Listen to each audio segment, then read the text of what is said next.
Hello and howdy everyone. I'm here to talk about This Is the End. And I, had a great time. I loved it. I've seen it twice. I saw it for the second time yesterday. Saw it for the first time. Actually, I saw it on its opening day. It opened midweek to get away from the, massive titan of Superman. So it wanted to get a jump on the gun just to get some money. So I actually saw it on its opening day, and I saw it again yesterday. I really enjoyed it. In fact, I loved it. Coming out of the theater the first time, it was, I just had a great time. I couldn't believe it, how good it was. I had my expectations down. I didn't expect much, and I guess when you don't expect much, you're richly rewarded. And I was. I'm going to go ahead and give it an 8. I think an 8 is fair. I think 9, even though part of me kind of wants to give it a 9. I think it's going to be the comedy of the year. I don't see how there's going to be a more thoughtful, more true, more hilarious comedy this year. If there's a funnier movie this year, it's going to be really funny, because this movie is hilarious. So, I don't know, I had no problems giving it a 9. It's just because I know I'm going to mention it in my year-end wrap-up. I think this is definitely one of my favorite films of the year, just for the experience alone. I really like the movie, and I think it's, of quality, but just watching it with a big group of people is a great time. So maybe if I watch it, because I do want to watch it again, but I'm definitely going to wait for video, so maybe after home video my opinion will change a little bit. But I think, right between an 8 and a 9, it's somewhere there, just because, again, I think it's the comedy of the year, and I, try and pick the films that are, the best of their genre, the best example, and I think that this is going to be the comedy of the year. Again, if it's not, I will be enormously, pleasantly surprised. Okay, This Is the End is about the end of the world. You have a bunch of famous people playing themselves in this film, and that adds a interesting aspect to it. You've got everyone going basically to a party at James Franco's house. The James Franco. You have Jay Baruchel, who's visiting his, kind of lifelong friend of Seth Rogen. They hang out for a while and then go to the party. There at the party, they meet Jonah Hill. A lot of other people. Michael Cera is in it. Who else? Jason Segel is very memorable.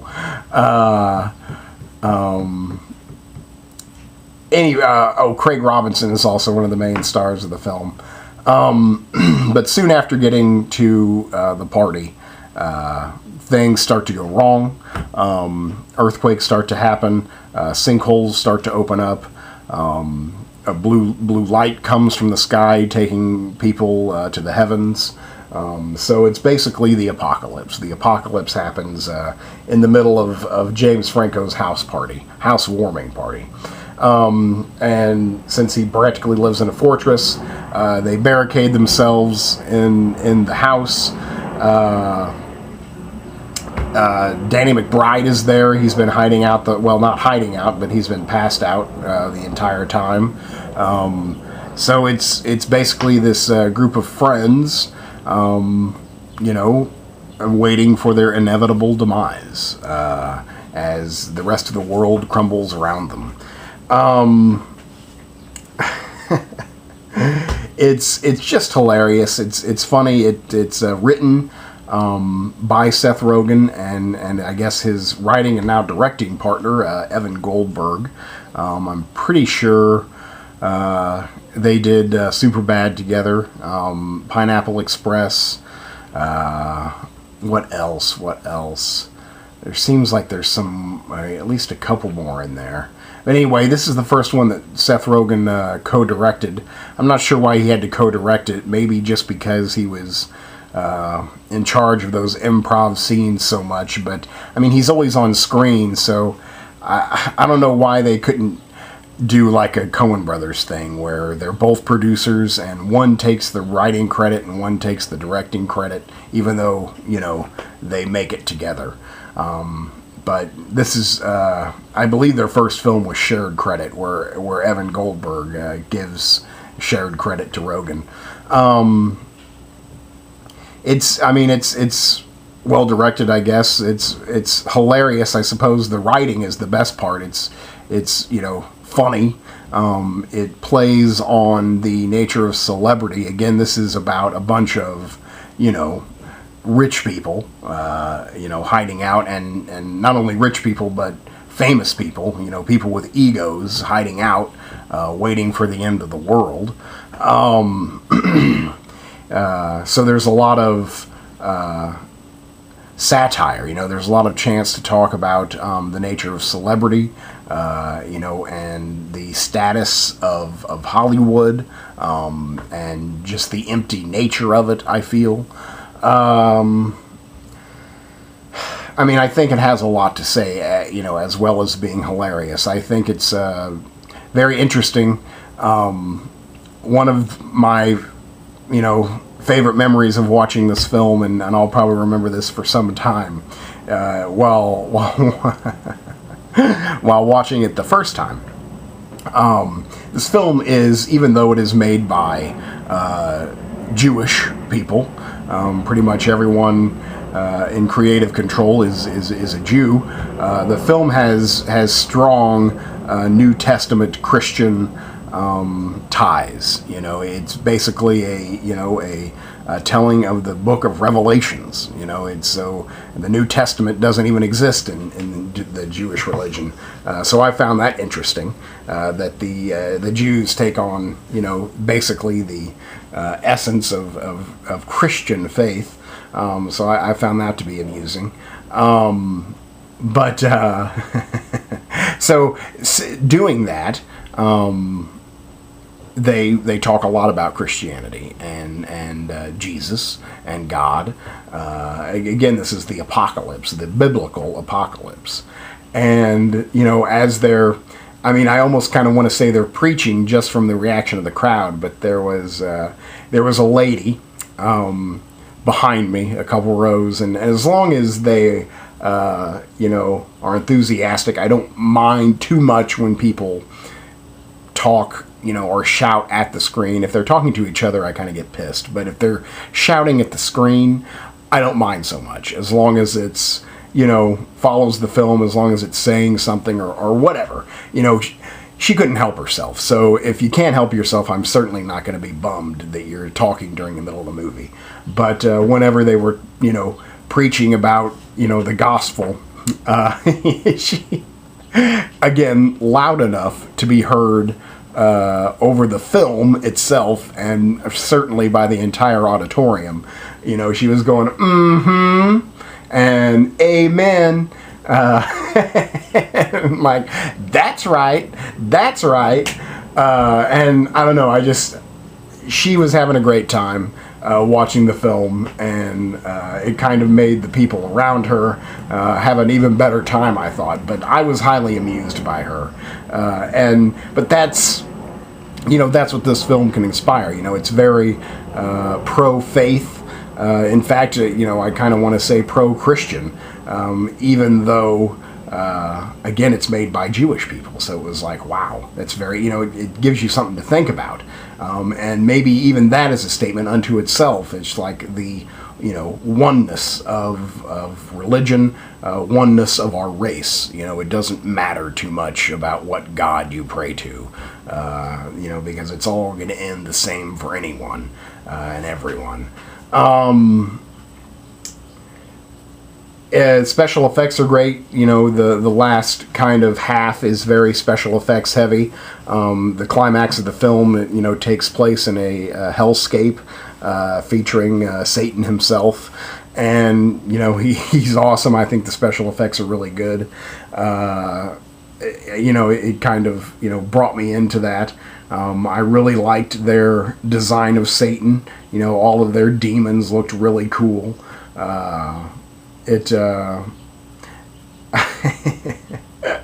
again, all of the supernatural aspects looked really well done, really thought out. The movie just kind of has everything, and maybe that's kind of a detractor. It was trying to focus on too much. Some of the characters come in and out. I was just dying to know what happened to Emma Watson.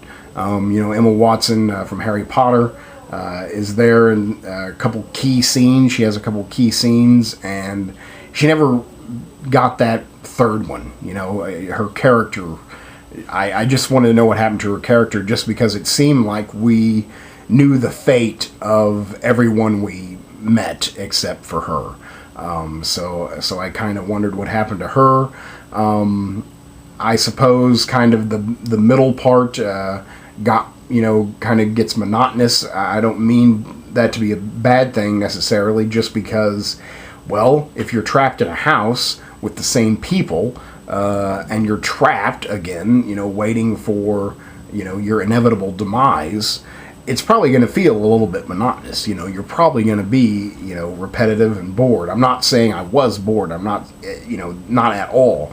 But I'm saying if the middle, Act 2, felt monotonous, it's because, well, it would be monotonous to be trapped in a house, and just waiting and waiting and waiting for something to happen, anything. So I think it fits in with the story just fine.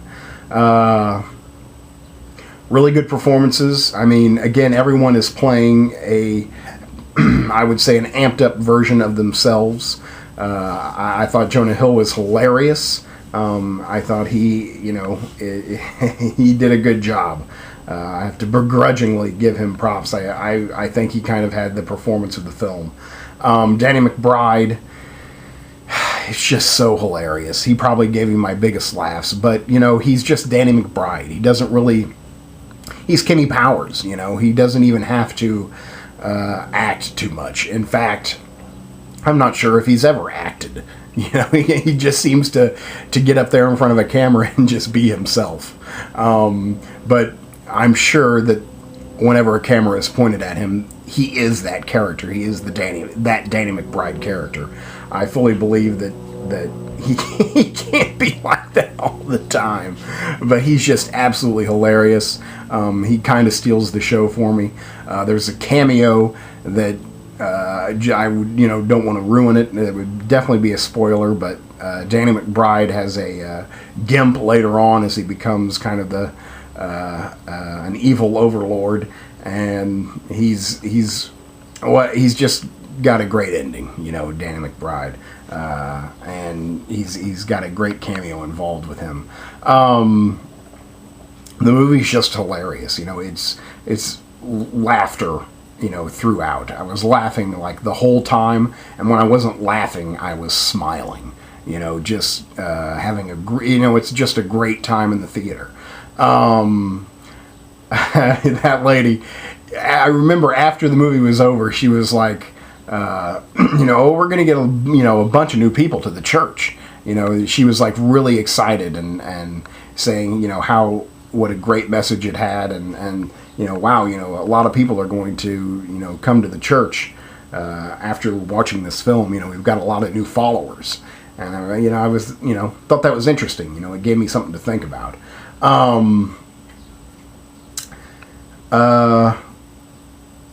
Yeah, I don't know what else to say about it. I just thought it was an immensely enjoyable experience. That was smart. It had something to say. On several levels. It had something to say about, human nature, relationships, friendship, again, faith, but yet it also worked as a satire with skewering the celebrity lifestyle, with that, worship of celebrity, just the Hollywood scene in general. I just really appreciated it. It seemed like it talked about everything that I love to talk about. And so, I just had a great time. I don't really know what else to say. I think I've hit on everything I wanted to say. Tremendous performances, well directed, great special effects, good message, highly intelligent, thoroughly hilarious. Yeah, so there you go. I think I've said all I need to say. Very quotable. You know, it's very quotable. I after I saw the film, I just kept on going, I'm going to give you my full weight. I'm going to swing up, and you're going to support all of my weight, my full weight. Can you do that? That was just a great monologue. And I just love the phrase, my full weight, all of my weight. You know, see, I'm sitting here thinking about the movie and laughing. You know, that's the power of the film. So I definitely think that this is the comedy of the year. I definitely think it'll make an appearance on my year-end wrap-up. You know, it's just incredibly enjoyable, and it needs to be seen on the big screen. You know, it's epic. It ends, you know, it ends about the end of the world, so that's a, you know, an epic scale event. I think the very ending, you know, I guess you would kind of say the epilogue. You know, again, I don't want to spoil it. It's a huge spoiler, but I think it has one of the best, like, epilogues. It's just kind of perfect. You know, it's perfect for the film, and I loved it. You know, but I can't talk about it. But it's just. It's a really, really good movie. Really good movie. And especially for, you know, middle of the summer comedies, I think it, you know, takes the cake. And so far, I think it's definitely one of my favorite films of the year, one of the best times I've had in the theater of the year, and definitely, without question, the comedy of the year. And again, if there's a better, funnier movie that comes along, it will be one of the funniest movies ever to be able to beat this one. So there you go. You know what? I'm gonna go ahead and give it a 9, just because listening to myself and you know, I'm just gonna go ahead and give it a 9. So there you go. That's This Is the End, the new film from Evan Goldberg and Seth Rogen. I think it's a solid 9. You must check it out. See it in the big screen right away. Thanks.